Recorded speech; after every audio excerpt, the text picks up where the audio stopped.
প্রিয় দর্শক, আমরা ভূমিকা দীর্ঘায়িত করি না, শুরুতে অনুরোধ করি আমাদের আলোচনা বস্তুনিষ্ঠ মনে হলে আমাদের চ্যানেল সাবস্ক্রাইব করে সাথে যুক্ত থাকতে পারেন।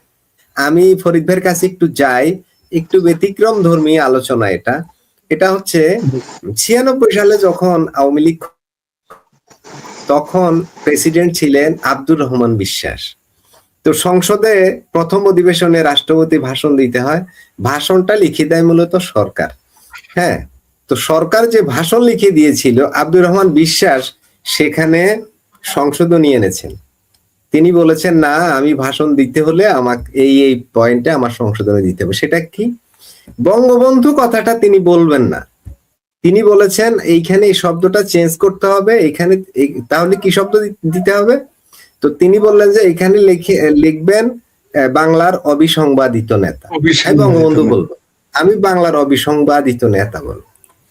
হ্যাঁ, নীতি আদর্শগত দিক থেকে আমি মনে করি আব্দুর রহমান বিশ্বাস ওনার নীতির জন্য ওটা ঠিক, হয়তো আমার বেলায় ঠিক না, ফরিদ ভাইয়ের বেলায় ঠিক না, কিন্তু ওনার বেলায় ওটা ঠিক।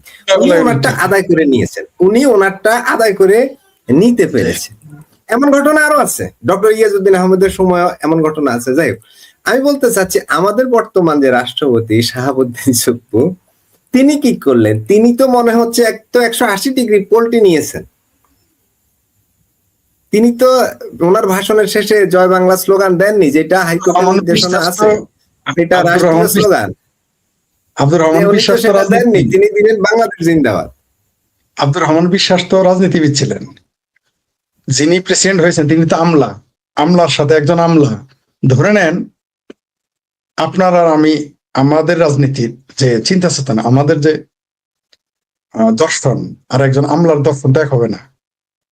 আমাদের ভুল হইতে পারে, শুদ্ধ হতে পারে, আমলার সাথে মিলবে না, কখনোই মিলবে না।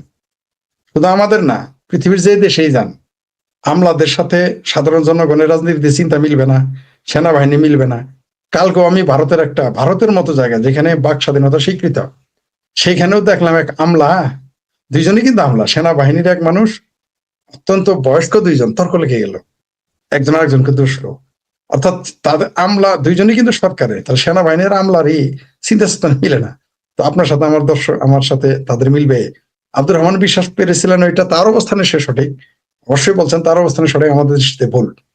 তো এই প্রেসিডেন্ট যদি রাজনৈতিক ব্যক্তি হইতো তাহলে হয় মারা যেত, আর তা নাহলে তিনি বাংলাদেশ জিন্দাবাদ বলতেন না, অন্তত বঙ্গবন্ধু একবার হলো বলতেন। যেমন আব্দুর রহমান বিশ্বাস বলছেন, আমি তাকে অবিসাংবাদিক নেতা বলবো, জয় বাংলা বলবো না, বঙ্গবন্ধু বলবো না।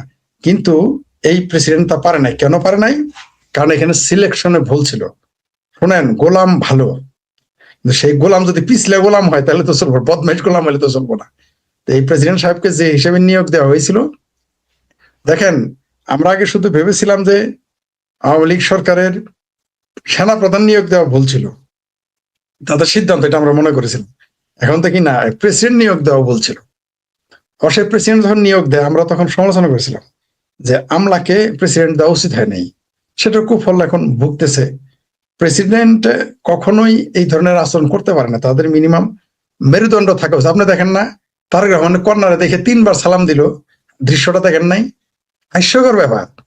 মানে একটা জিনিস খেয়াল করেন, প্রধানমন্ত্রী তারেক রহমান নারী বিদ্বেষী, পশু, অমানুষ, এই রাজ্জাক বিন ইউসুফ তাকে দেখে দাঁড়ায় না। আপনি খেয়াল করেছেন? তারেক রহমানকে দেখে দাঁড়ানো, এসে বসেই ছিল ধর্মের দোহাই দিয়ে, আর প্রেসিডেন্ট ভয় পেয়ে গেল। কারণ কি? ক্ষমতার মোহ।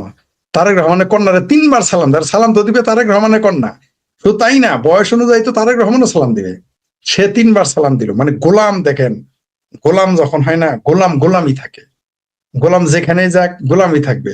ওই সুলতান সুলাইমান দেখেন নাই, ওইখানে দাসী যারা থাকে, সকালে এক রানীর পক্ষে, তো পরের দিন বিকেলে আরেক রানীর পক্ষে যা বলে তাই করে। আপনারা দেখছেন না, দাসী আর সহকারী, রাজনৈতিক সহকারী, এর তো পার্থক্য থাকবে। তো আমার সাথে একজন আমলার তো পার্থক্য থাকবেই। তার কাছে তারা তো শুনেন, একটা আর্মি কি লেফট রাইট করতে, তারা আদেশ মেনে অভ্যাস আর হুকুম দেওয়াতে অভ্যাস, তাদের মাঝখানের জায়গা নাই, হয় গোলামি করবে নয় প্রভু হবে। আমলারাও তাই, আমরা তো শুনেও না কারো কথা। সেনাবাহিনীরা ইয়েস স্যার নো স্যার করে, তাই না? আমলারা তো কোনো নো স্যার নাই, ইয়েস স্যার নাই, নো স্যার ইয়েস স্যার নাই, ওরা যা বলবে তাই আপনাকে করতে হবে। আমলারা তো কোনোদিন কারো কথা শুনে না, কারণ এরা জানে 5 বছর পর এমপি মন্ত্রী চলে যাবে, তাই তারা যা ইচ্ছা তাই করে। ওই আমলা বাংলাদেশে আপনি দেখেন 80% ব্যবসায়ী কর্মকর্তা এবং আমলা। তো যেই দেশের রাজনীতি চলে গেছে একদিকে মোল্লাদের দখলে, আর এদিকে মিলিটারি দখলে, আর সংসদে আসছেন ব্যবসায়ী বিভিন্ন, এটা তো একটা দেশ চলবে না, তো গণতন্ত্র টিকবে না, এটাই স্বাভাবিক। মানে বাংলাদেশে গণতন্ত্র যে ধ্বংস হবে সব দিক থেকে এটাকে গিলে খেয়েছে। মোল্লারা গিলে খেয়েছে কিছু, মিলিটারি গিলে খেয়েছে, ব্যবসায়ীরা গিলে খেয়ে গেছে। যে মানুষ নির্বাচন করে বিজনেসের জন্য, যে রুমিন ফারহানার একটা ভিডিও দেখলাম, উনি বলছেন একটা লোক 15-20 কোটি টাকা ইনভেস্ট করেছে, এমপি হয়েছে, সে লোক ইনভেস্ট তুলে নিবে, সে শত শত কোটি টাকা ইনকাম করে, ওটাই স্বাভাবিক। আর আমার ভাবির পোলারা তো বিনা পুঁজির ব্যবসা করে গেল, কোনো পুঁজি নাই, শুধু রাজপথে একটু মিছিল করলো, ডেভির হোটেলে যায় একটু ভাত খাইলো, তারপরে তারা কেউ এমপি, তারপরে তারা কেউ উপদেষ্টা, তারপরে তারা শত শত কোটি টাকার মালিক, বিনা পুঁজির ব্যবসা করে গেল আমার ভাবির পোলারা। তো এই বাংলাদেশটা কিভাবে আপনি আশা দেখবেন? কোন আশা নাই এই দেশের যেই লঙ্কায় যাবে সেই রাক্ষস হবে। বিএনপি কে আপনি বোঝান যে তুমি যে নির্যাতন করতেছ, আওয়ামী লীগ তো এই কাজটা করে আসছে, পার্থক্যটা কি থাকলো? কোনো যুক্তি বুঝাইতে পারবেন না। প্রথমে বলবো যে করছে তাই আমি এটা করবো, তার মানে চলমান, অর্থাৎ কেউ শুরু করতেছে না, কেউ শেষও করতেছে না। আবার দেখেন আওয়ামী লীগ ক্ষমতা এসেও তারা ভুলে যাবে। এখন তারা 17 মাস গেল, আরো 17 মাস যাবো না, কয়েক বছর যাবে না, কালকে আসবে। এই যে আওয়ামী লীগ নির্যাতিত নিপীড়িত হলো, তারাও ক্ষমতায় এসে দেখবেন যে তারাও এটার মনে রাখবে না, তারাও স্টিম রোলার চালাবে এর চেয়ে বেশি। আপনি দেখেন প্রতিবারই বাংলাদেশ, আমাদের দেশের জনগণ প্রতিবারই মানে কড়াই থেকে চুলার মধ্যে পড়ে, মানে হয় কড়াই থেকে চুলা, চুলা থেকে কড়াই, মানে আপনি গরমের মধ্যেই থাকবেন, আপনি কখনোই আপনার অবস্থানে যেতে পারবেন না। আর এই নেতানিয়াহুর মেসেজ পাঠাইছে, নেতানিয়াহুর একটু আগে ভাষণ দিল, এখন বাংলাদেশের মিডিয়ার মুখগুলো ঘিলো বই। এই যে আমার কাছে একজন মেসেজ পাঠাইছে, যে পাঠাইলো এই মাত্র, নেতানিয়াহু নাকি ভাষণ দিচ্ছে। তো বাংলাদেশের মানুষ এই তৃপ্তি, আমি একটা মনে করাই দিই একটা জিনিস, একটা কথা বলি 1 মিনিট। আমি এই যে আমি কিন্তু পেপার পড়তাম, এক সময় প্রচুর পেপার পড়তাম, এখন আমি কিন্তু পেপার রাখি না, একদম পেপার গুলো বাংলাদেশের কোন পেপার কি বিশ্বাস করে, সব মিথ্যাবাদী, সব গাঁজাখুর, বুঝতে পারছেন? এই জন্য আমি পেপার পড়ি না, আমি শুধু ইউটিউবের উপরে নির্ভর করি, ওখান থেকে ইয়াগুলি সংবাদগুলি যাচাই বাছাই করি, আপনি যাচাই করে বিশ্বাস করি। ওই যে আপনি বললেন না নেতাহীনের কথা, ওটা আমি অনেক যাচাই করে দেখছি, আমি তো আমাকে দেন নাই কথা বলার, আমি দেখি যে না এটা কোনো বিশ্বাসযোগ্যতা নাই।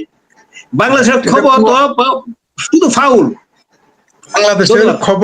বাংলাদেশের খবর লেখে কোনটাতে টিআরপি বেশি পাবে, তাই যার যার ইচ্ছা মতো ফরিদ ভাই, ট্রাইব্যুনালে কোটি টাকার বাণিজ্য, মনে হয় যেন সেখানে টাকা কামানির একটা ধান্দা, কি বলে এটাকে? হ্যাঁ অবশ্যই ট্রাইব্যুনালের মামলাকে তারা টাকা কামানোর যায়, এটাকে টাকা কামানোর মেশিন মনে করেছিল, তারা টাকা কামানোর মেশিন হলো ট্রাইব্যুনাল।